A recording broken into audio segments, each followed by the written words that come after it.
Welcome to Not Milk Never Milk. Subscribe if you're lactose intolerant. You start by opening project settings. This is where Godot centralizes behavior.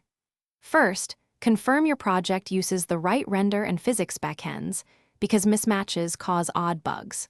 Once done, enable input mappings for actions you'll use and set the window size and stretch mode to a 16:9 target so visuals scale predictably. Make sure high DPI and audio drivers match your target platforms.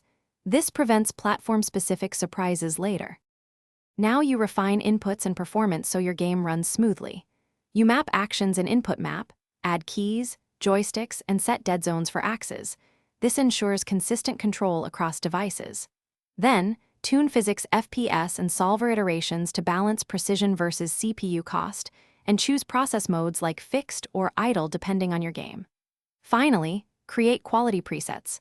Lower particle counts and texture sizes for low-end devices. That keeps frame rates stable. Finish by configuring export presets and running full tests.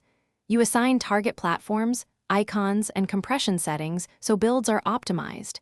Then export and test on actual devices using the remote debugger and profiler to spot memory or CPU spikes. Once satisfied, save a settings backup. If something breaks, revert one setting at a time to isolate the cause.